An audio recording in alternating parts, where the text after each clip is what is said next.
Welcome back to Racing with Jesse Rosinski.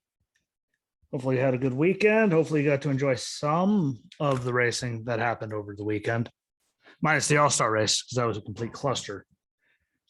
You know what? I'm not going to use that word. That's what Friday is for with Walter. Just can't help himself. So I'll save the profanity for then. But it could have been such a good weekend of racing, just from the stuff that was televised and you could see. And I feel a lot of it let us down, sadly. You can agree, disagree, find the comments, let me know. I thought a lot of it could have been so much better, but there were some positives in there. And positives are always good, in certain aspects across everything, there were positives. So that's always good. There were certainly a lot of, dumb things that happened, and we all know what I'm thinking of. At least if you watch the All-Star race, you know exactly what I'm thinking of. Like, that was dumb. But I'm saving that for the end because it was that dumb. And I don't want to get in possibly a bad mood before I'm done with this, but did get to learn some things, and that's the key. And across a bunch of things, we got to see first, we got to learn some things, and learning is essential in a lot of these things. And hopefully people learned from some of those things. When you're learning, hopefully they learned from that. For the love of God, hopefully someone did. There was so much dumb. I'll say there was no dumb in the MotoAmerica SuperBikes at the Virginia International Raceway. It was good racing with those guys. I'd never dared to do it. And, there's good racing here and there. Do people spread out? Yes. But can people catch each other and try to make moves? Yes. So it's amazing to see them do it and how much those things are, squirreling around on them when they're that close to the ground and leaning over. But Gagne gets first. Schultz was second, and Peterson got third, which, again, can't complain because it was good racing. And, that's really all we can ask for is good racing. Again, if you're into motorcycle racing too, that's a completely different thing. If you're into it, not everyone is, but to see them racing around like they do, all squirrely, that close to the ground, leaning over, all that, like, it's impressive stuff. So if you ever get a chance to see it, just to watch and see what it's like, find them. It's actually really cool. You can set your DVR to record it. If you got Hulu, it's really easy. I don't remember if it's the auto racing category for sports or all the way down at the end. There's another one. I don't remember which one it was under, but it's in there and you can find it, and it was good stuff. So congratulations to them. They're one of the high spots. F1 Spanish Grand Prix qualifying from Catalonia, Spain. Like, I got to see some really, we got to learn some things in that one. And that's really a big one. We got to learn and we got to see things. Q1 top 5 was Charles Leclerc, Carlos Sainz, Max Verstappen, George Russell, and Lewis Hamilton in 5th. So good to see the 2 Mercedes there in Q1. Q2, Max Verstappen was 1st, Carlos Sainz 2nd, George Russell 3rd, Lewis Hamilton 4th, and Kevin Magnussen 5th. So again, look at both Mercedes up there, which they need to start figuring that stuff out and getting better runs. So that was good. And then Q3, the top 10 was Charles Leclerc 1st, so we got the pole. Max Verstappen 2nd, Carlos Sainz 3rd, George Russell 4th, Perez 5th, Lewis Hamilton 6th, Valtteri Bottas 7th, Kevin Magnussen 8th, Daniel Ricciardo 9th, and Mick Schumacher rounding out the top 10 because someone's lap got disqualified, which means he continues making Q3 every race of his career, which is just impressive. I don't care who you are to make it, that good. He might not have any points yet, but he's qualified. He's made it to Q3 every single time. So that's impressive, and it's a good thing for me. He has that down. He's still really young. He'll figure it all out, and we all know he'll figure it all out. It's just time, and sooner or later he should have had points a few weeks ago, and then Miami, except we saw what happened. So he'll get there. I have great faith in him. But Spanish GP itself, we learned some things in that race. There was a lot of idiocy, but Kevin Magnussen into the gravel early on lap 1 after making contact with Lewis Hamilton. Lewis Hamilton gets a puncture in his tire and just he was so far back. And you even heard him on the radio saying that he wanted to retire just to save the engine because they were so far back. And I'm glad that they talked him into not doing that because it turned around really, really good for him. I'm sure he's very happy that he didn't, because his driving was amazing. And to get where he was after all that happened right away was pretty amazing, especially how some of his finishes have been. So good on that. But Carlos Sainz also went into the gravel from 5th and fell to 11th. Max Verstappen got into the gravel in the same exact spot. A few laps later, fell from 2nd to 4th. So there was trouble there just with that turn. We all know Max loves, he drives as hard as he can. He's not very happy a lot of the race, but Carlos Sainz, didn't him do it. But see those guys having trouble. Just the belly of the beast, and the wind right there was just killing people, crosswind. So that made it weird. But Charles Leclerc lost power while he was out in the lead by like 9 seconds and had to retire, which absolutely sucks because he was really, really gone. And wasn't the only Ferrari powered car that had trouble for the day. So maybe there's something going on there, but they normally don't have a lot of trouble when it comes to the Ferraris with that.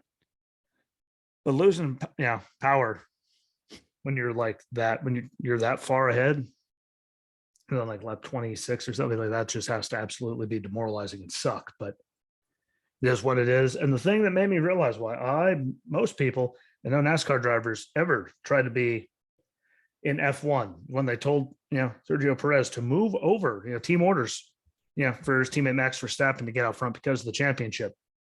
Like you watch NASCAR, you say what you want, move over so he could get by you for a championship. Those guys will race each other to the death. Let's get the hell out of the way. We don't care. He's the important one. That has to be absolutely just suck. And I know there's people that probably do, help each other out at ties, but just straight up over the radio, move, let them by you. That has to absolutely suck. And then Max ended up winning by 13 seconds, continues his streak for the season because the only races he's lost are 2 that he had to withdraw from because he lost power. And he's just out there dominating, looking good on the way for another championship just with that many wins. Everything can turn around. It's still very young in the season, but he's killing it. And you can't deny that, which is, scary. But his teammate Perez was second, George Russell third. Carlos Sainz got a fourth. Lewis Hamilton all the way back to fifth. He was in fourth, but again, he had so many, he had heating issues, from driving through the field like that. So he had to move over and let Sainz get by, and he had such a big lead. A fifth place isn't bad. From how it started on lap 1 to that, he was stoked by the time he got back. Valtteri Bottas was sixth, Ocon was seventh, Lando Norris eighth, Alonso ninth, and Tsunoda got top 10 and rounded out the points. Mick Schumacher was 12th, right behind them, and his teammate Kevin Magnussen, who had trouble with Lewis Hamilton on the first lap, finished 17th, and the 12th and the 17th, being for the 2 drivers of the American Haas team. You always got to root for him when I watch it. And Magnussen's made some points this year, which is the team's first points in a long time since they got rid of him. So he's doing the thing. It was just a bad lap 1, and Mick would have got points for him again in Miami. But that whole thing happened with Sebastian Vettel, which cost him right there at the end. At least I believe it was there. It was a shame, but he'll get points sooner or later. He really will. And the cars do seem better than they were before, at least, the last couple of years so far. So we'll see. I have faith in Haas to figure it out. Again, they got a really young driver there in Mick Schumacher. Kevin Magnussen was the last guy to get them points before this year. He came back and got them some. So they're better. I think Kevin Magnussen being there is better for them. It's just, how long will it take for them to be super competitive? I don't know, but good to see Russell hold on, to another, continuous streak of top 5s. And good to see Lewis not give up on lap 1 like he wanted to save the engine, because he ended up getting a top 5 out of those points. Top 5 points compared to no points. That's a very good deal. So I'm happy they got him to stick around. How the hell they did it? All we heard is that little transmission from the radio, but good on them to keep that, because if he went out, a whole different ball game right now. But who really saw him coming all the way back, finished 5th. So a hell of a drive for him. And he had the capability in a car that could actually do it, which is really important part of it all. Move on to the Camping World Truck Series, speedycash.com, 220 from the Texas Motor Speedway. John Hunter Nemechek on pole again, but had to go to the rear, just like Grant Enfinger for adjustments. Ryan Preece won stage 1. John Hunter Nemechek drove all the way up to 6th during that. Matty D moved up to 17th. Zane Smith, the trouble on the stage 2, pit stops, one between, came out 4th, had to make another stop, pushed him back. Ryan Preece won stage 2. And again, it's very good to see him winning stuff. He's a relief driver for Stuart Haas. He only gets a limited runs, and stuff here and there. So it's glad to see him, winning stages and doing good. I think he just got put in one of those situations where, the equipment he had wasn't going to win him anything. And, that's why it all dissolved. And they kept Ricky. It wasn't anything of his doing to me. Like a lot of guys that got moved up into equipment that wasn't going to win. And, you're not winning, not getting as much sponsors, all this stuff. And it's hard to get sponsors for them if you're not winning. And I think he got the short end there. So hopefully it turns into something good for him. As we all know, he's talented. Just to get it to all work out. I hope it does. Just like Matty D. Hopefully they figure it out and they get a team that can be competitive. I think that'll do leaps and bounds worth of good things for them. I really do. Just, how long will it take? Will they ever get the opportunity? I don't know. Hopefully, though. But Ty Majeski has a big moment, takes out Kraus in the process, who's having a good run. Ben Rhodes goes around with 6 to go with his teammate, Christian Eckes out front. Ends up doing a last minute, late restart. And Stuart Friesen outdrove Eckes. He deserved that win. It was a long time coming. I called it. I said, watch out for him. I'm glad that came true. But everything he did, go and start the team, to leave where he was and to have it, that's a lot of stuff to do, a lot of responsibility. And good to see him finally, get a win, because we see him have good races and they got destroyed this year. And he was looking good the whole entire race. And he totally outdrove Eckes. So congratulations to him again. The aero package there is the greatest thing. But he earned it. No one can deny that if you watch the end of that race. So good for Stuart Friesen, Christian Eckes second, Ryan Preece third, Hocevar fourth, Ty Majeski fifth, John Hunter Nemechek sixth, Corey Hahn seventh, Chandler Smith eighth, Matt Crafton got ninth, Matty D was all the way up to 10th, got a top 10. Again, the more of those, the better. He's doing better than they did last year. He already had more way early. He's got more top 10s on top of that. So we can just have better luck so we could qualify and get better starts. Think what he could do. He has to keep coming through the field, and him getting top 10s is better for them. They're learning things. Sponsors like it more. The whole thing. We all know the game. So hopefully that keeps working out, because I think he got screwed. And I've said it every single time. Look where, he was running. They were, Wood Brothers were running when he got there. Look where they were by the time he was done. Look what Harrison Burton's doing now. What exactly? He drove for a lot of teams and just got to be a seat filler for someone else to go there. And I'd be pissed if I was him too. But he's got to keep making something out of this truck thing. They've got to start figuring out so we can qualify more. They got to do all of that. But good job getting the top 10. Todd Bodine got a 13th. Look at that. For how long he was out. He'll be at the road course over at Sonoma, I believe, next. So we'll see what he does there. It's always good to see him there. He's going to hit 800 starts. He deserved to get to 800. So good on him and Marcus Lamont for making that work. And then Haley Deegan finished 17th. She's got to start running better. I'm just going to leave it at that. I mean, she's had a lot of bad luck. But sooner or later, it has to turn around. I have a feeling she's going to be down there again for at least another year, which right now, the way she's running is the thing to do. Like, it's been a step back this year again. Lots of bad luck and stuff out of her control, but she's got to get better, getting outrun by people that haven't, run trucks in years and all that. She'll figure it out. I have faith in her to figure it out. I don't think they're going to push her too hard, because that could end up being, terrible. She's not ready for the move yet, but got to turn around at some point. Like, that's just 17th. It's not going to do it. No offense to her. She could drive. We all know I like her. It's not going to cut it. Got to get better. Moves on. Xfinity Series, SRS distribution 250 with Noah Gragson starting on the pole. He's been running fast all year. I mean, so is Junior Motorsports. I mean, they've all been running really good all year. So no shocker there, but a lot of guys went to the rear for adjustments, like a lot. The 08 of David Starr, the 4 of Benny Curry, the 6 of Ryan Vargas, the 10 of Landon Castle, the 23 of Anthony Alfredo, the 34 of Jesse Awuji, the 45 of Stephen Parsons, the 54 of Ty Gibbs, and the 68 of Brandon Brown. All 9 of them had to go to the back for unapproved adjustments. I think that's the biggest list I've ever seen of people going to the back because of adjustments. But it is what it is. And again, there's even the All-Star race for people, steering issues and all kinds of stuff. So it is what it is. But Gregson wins, stage 1 under caution. Glad to see, Sheldon Creed okay, because he sure as hell hit hard when he wrecked in stage 2. He needs good finishes. Just keeps having so much bad luck and bad things happen to him. We know he's talented. We saw what he did in the Truck Series. Right now he's just in one of those, like, it doesn't matter what happens. He could be running the good spot and he'll get caught up in someone else's stuff. Like, it's just bad luck. It will turn around. I have faith in him. It just sucks to see it keep happening week every time he gets like a step in the right direction with the finish. Something stupid happens. And none of us like seeing that. At least I don't. I like Sheldon Creed. So hopefully that gets turned around. But Noah Gregson's teammate, Josh Berry, wins stage 2.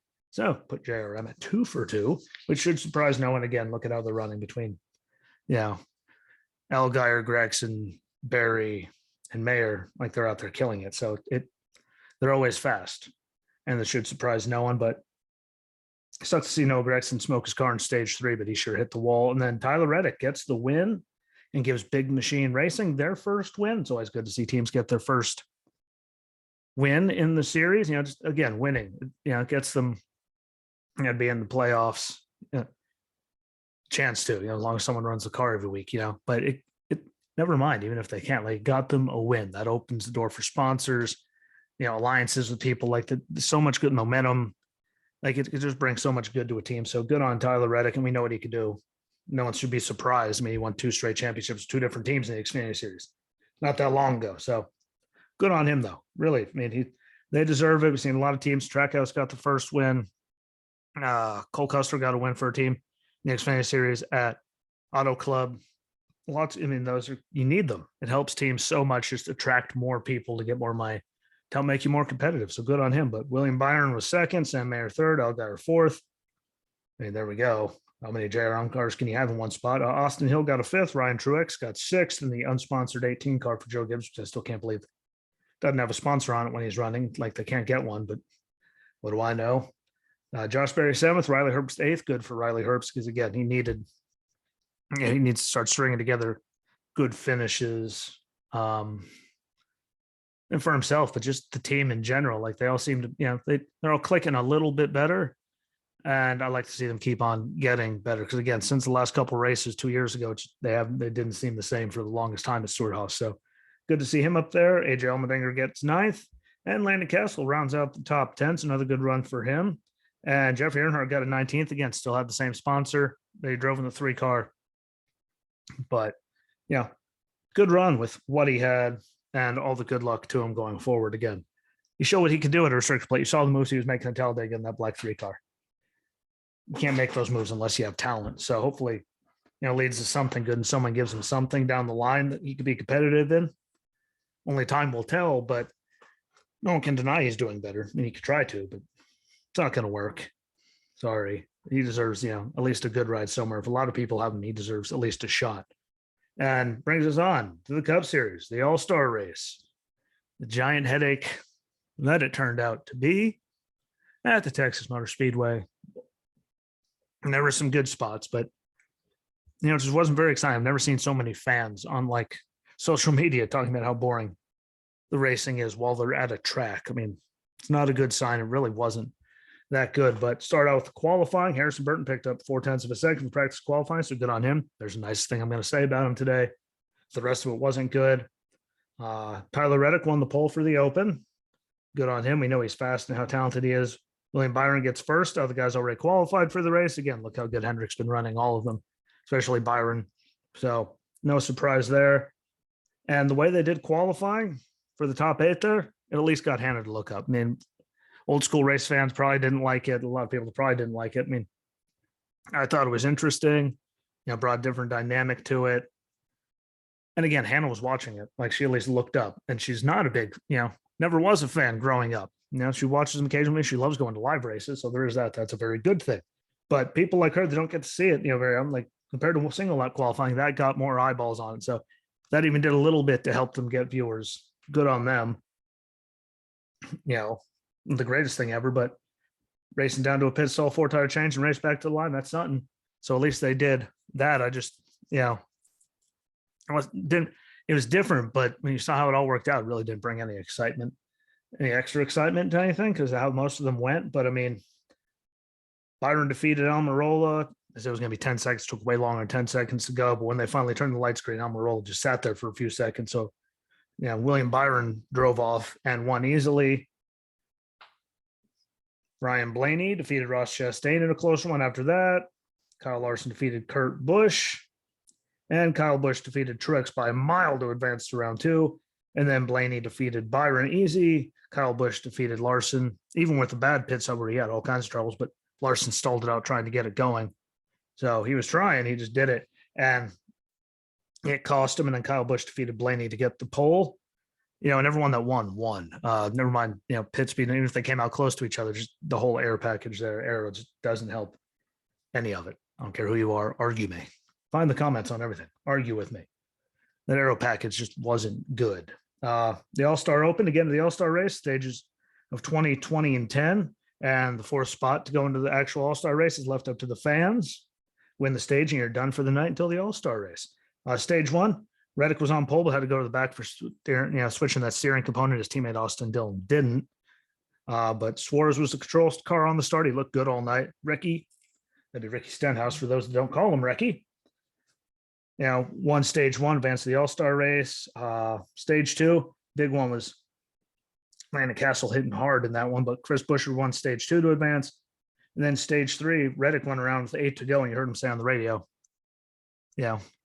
told you I couldn't run that line. So he lost it. And Harrison Burton made contact, and I got to call out Clint Boyer saying there was nowhere for him to go. I'm sorry if you watched it and Harrison Burton got it into him. He was running in the back anyway. He was uncompetitive with the guys that haven't won. He was non-competitive. He was nothing. And he was back there all day, and everyone else got around. Now he's the only one that drove into him. I'm sorry. Way down from last year compared to where they were. It just keeps getting worse. And I really want Harrison to do good. Who doesn't want to see the Wood brothers do good? Because I feel they did Matty D dirty, and they've taken a giant step back by doing that. Is Harrison Burton talented? Yes, but was he out there tearing it up? Driving for Gibbs last year in the Xfinity Series? No, he was not. And I don't think he was ready. And I think it's just going to work out like so many other people where he's going to come up for a year or two, not get anywhere, and then going to bye, see you later. Then I'll pick someone else up that's way too early to do it. That's just my personal feelings. I just don't like it.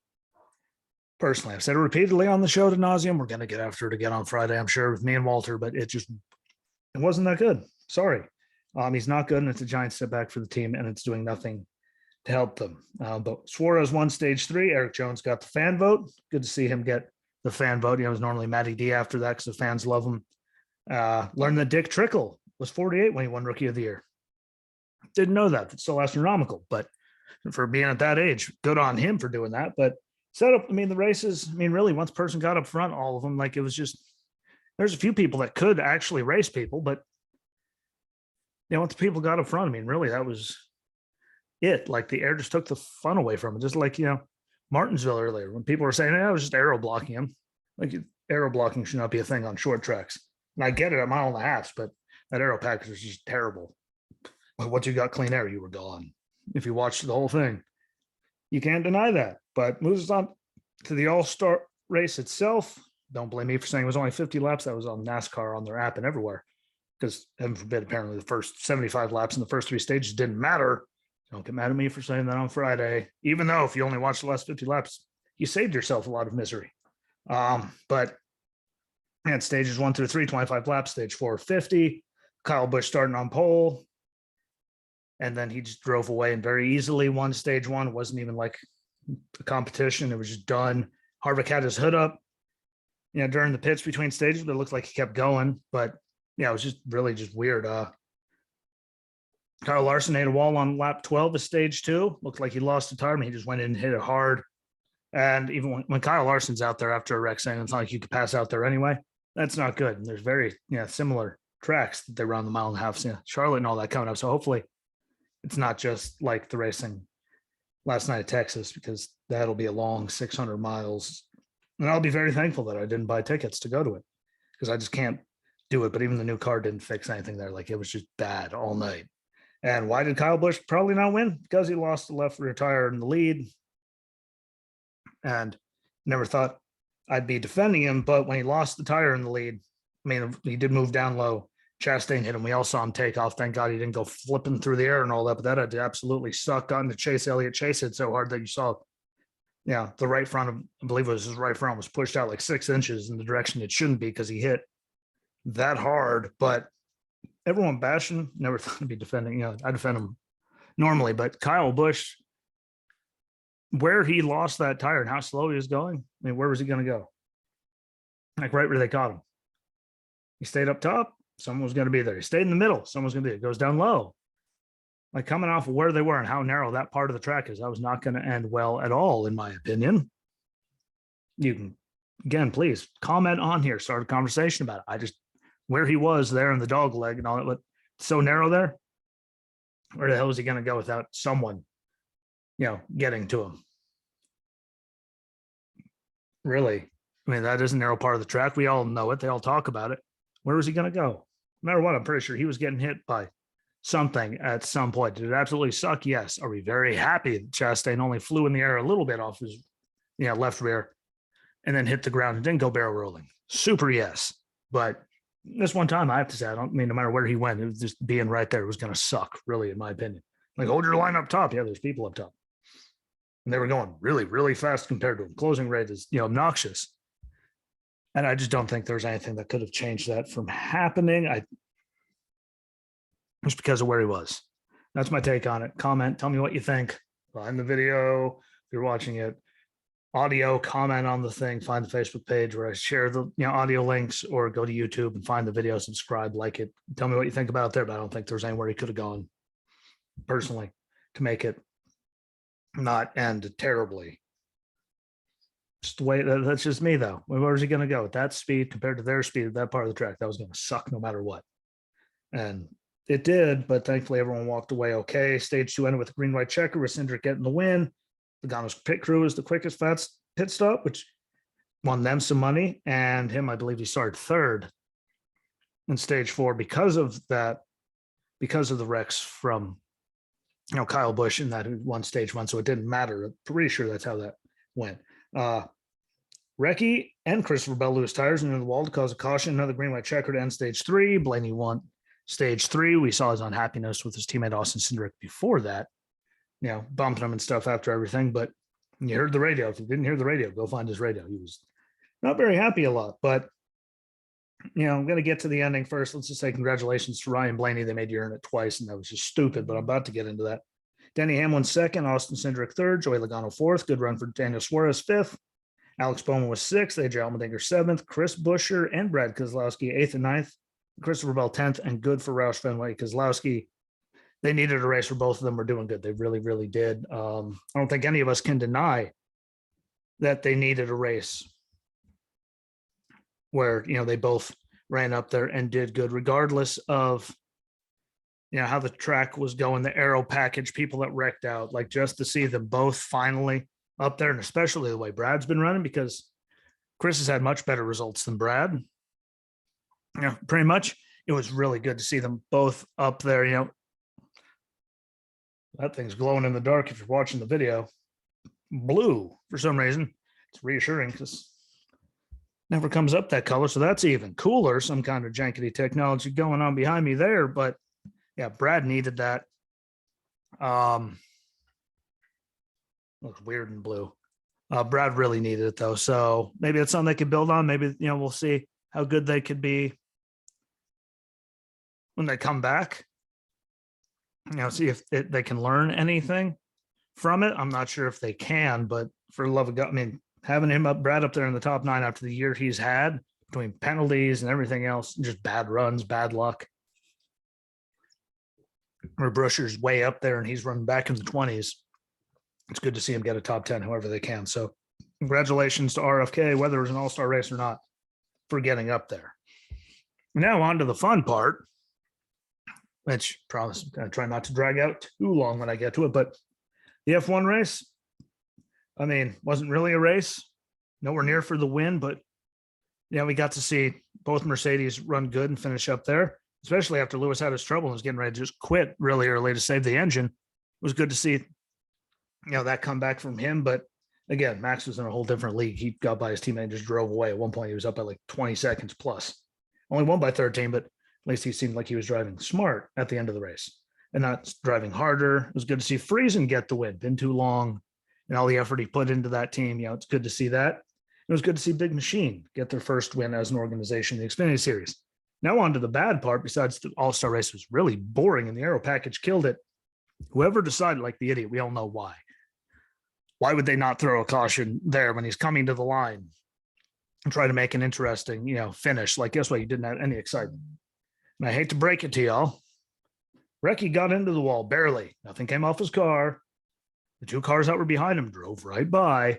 There's absolutely no reason to throw that caution, because we literally, I'm pretty sure even during the race, saw someone spin out, keep it going, and they kept it going green. And they didn't throw a caution, but they throw one for that. They could try to say whatever the hell they want. That was stupid. That was really, really, really, really stupid. And guess what? We tried to get an exciting finish. What happened? He got clean air and he drove away, because that's what the aero package gave you.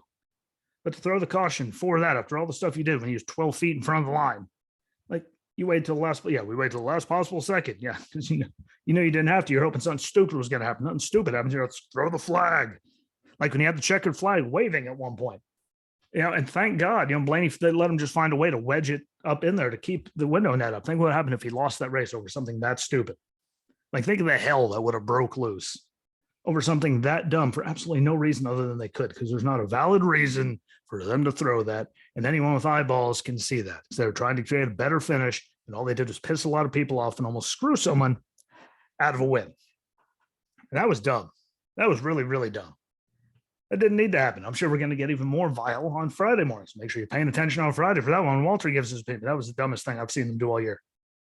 And that beats the ARCA series at Talladega is getting told, oh, well, next caution ends it, even though there's like 12 laps left when it came out. So they can get the Xfinity Series race in, even though they still did the whole,